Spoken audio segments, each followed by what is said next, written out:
Tristan didn't know he was heading for the stables until he reached them. All he'd known was that he needed to get out of that room and away from Sarah, and that any delay would mean disaster.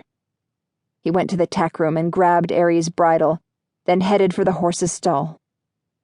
Scenting his master, Ares bellowed and knocked at the stall door with his ironclad hoof. "Easy, lad," Tristan said. "You'll be out of there soon enough."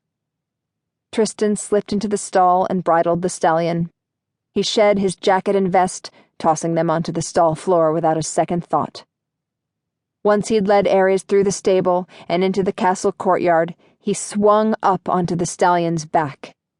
Gripping Ares' mane in his fist, Tristan lightly touched his heels to the stallion's flank.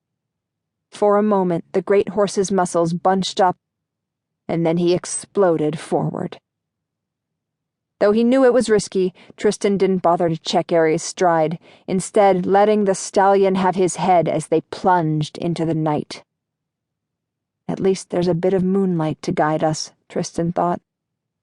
Galloping at this breakneck pace after dark was foolhardy for both the horse and his rider, but Tristan needed to burn away the turmoil that felt like poison in his veins. "I don't want to hurt you, Sarah.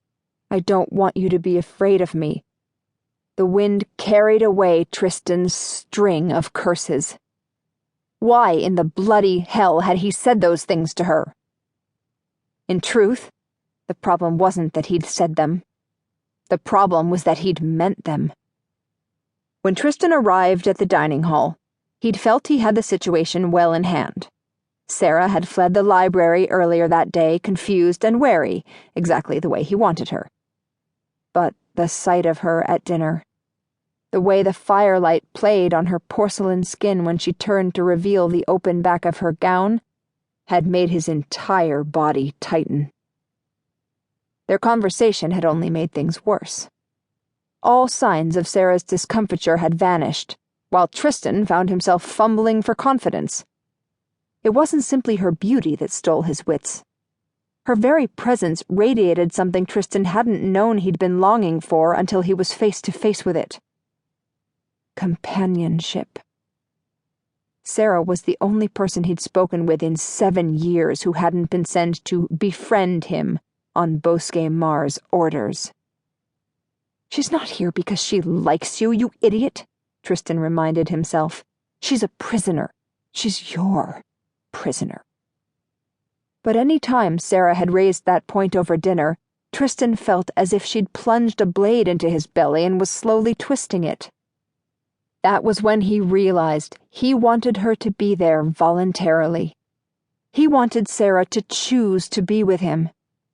What he'd described to Lana as a means of trickery, a cruel ploy intended to make Sarah divulge the information Tristan needed, had in the space of hours become something he desperately hoped for.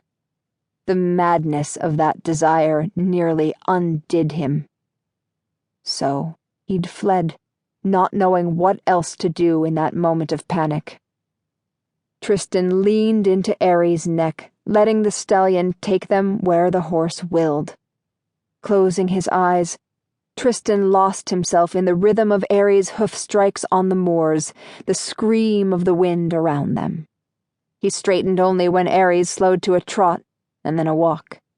The shrieking wind died, replaced by the crash of surf. Ares had run the length of the island.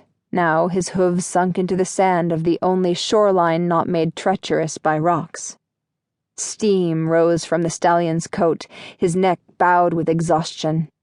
Tristan sucked in deep breaths of the salt air, letting its cool yet pungent flavor still his rioting spirit.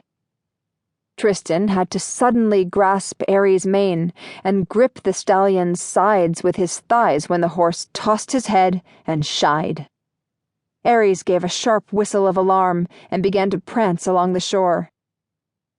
Familiar enough with the stallion's behavior to know the cause of Ares' fear, Tristan called out, "Change forms and get over here." From within the shadows of a copse of trees, a wolf slunk into